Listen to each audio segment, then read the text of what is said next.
আমার সোনা সোনা ছেলেগুলা সেই ভগবান। এই আমার উপরে ছিল 2 বছরে, কি সুন্দর পাখিটা, ওই যে পাখিটা উড়ে গেল। জয়দীপেরও তো সোনামণির চুল খুব পছন্দ ছিল, তাই না?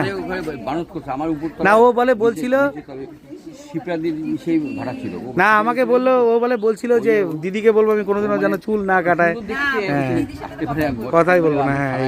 যাবো, ওখানে চলে গেল 2 বছর পাক্কা।